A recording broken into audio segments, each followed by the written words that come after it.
Hello friends, Kisol here. Please welcome to part 5 of this 9-part series about the life of Jesus Christ, the Son of God. In the last chapter, we discussed 1. The youth of Jesus and his training as a carpenter.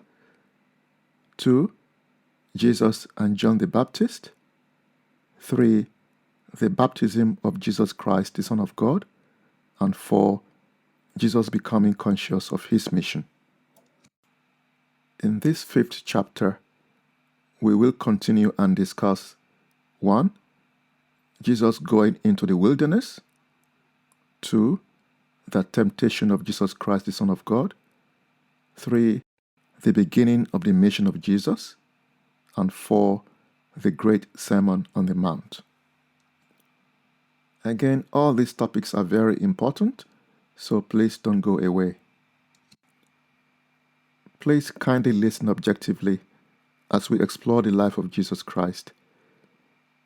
We will forever give jubilant thanks to God the Father for his great love and mercy, for sending his Son for our salvation. Now on to the first topic in this chapter. Jesus goes into the wilderness to prepare for his mission. After the tremendous experience of the baptism, and now being fully conscious of his mission and the reason for his incarnation, Jesus still needed to go into solitude to commune with God and receive strength. Someone like Jesus needed to receive his full powers directly from God so that he will be ready to face the darkness. He needed his physical body to be strengthened for the battle ahead and be prepared in all ways possible for all the difficulties that laid ahead of his mission.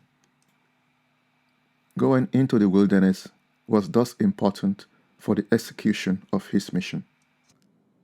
Right before the commencement of his mission, the adversary approached Jesus in order to tempt and divert him. He wanted to tempt Jesus to do something rash that would harm him. Jesus was burning with love for mankind and was itching to start the work that he had been assigned by the Father. In his love for mankind, he was ready to approach them to bring the word. It was at this point, just when Jesus was vulnerable in terms of his eagerness to approach mankind, that the tempter approached. Just at that very point, the divinity in Jesus Christ shone forth the more, and he rebuffed the darkness.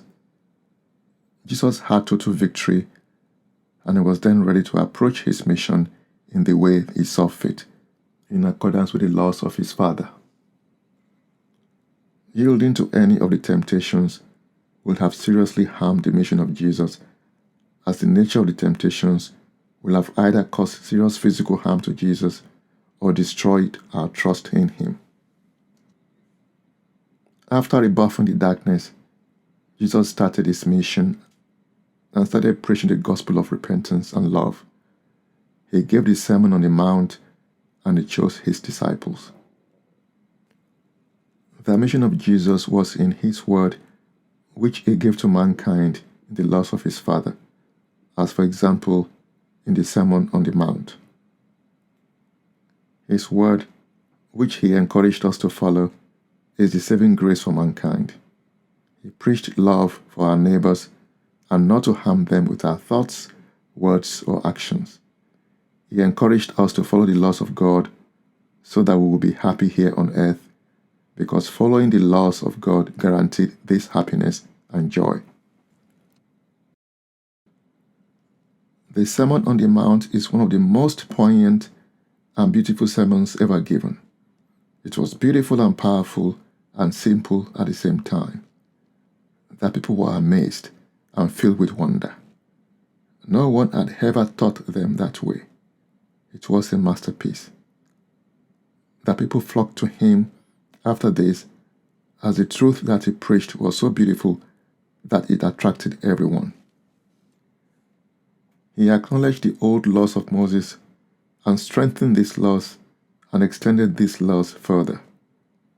The whole of the sermon was devoted to teaching us about the laws of God, the laws that we had forgotten about and that had been buried in the many rubrics of the Mosaic Law, where the essential had been lost because of layers of man-made additions to the essential.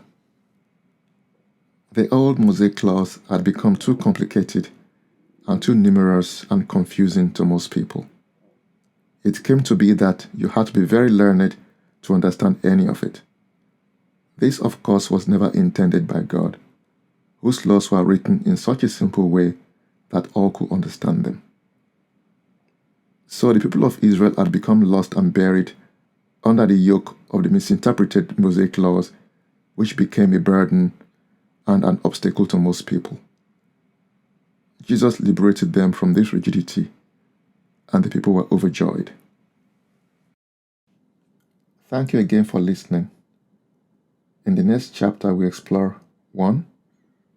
Jesus and his disciples. 2.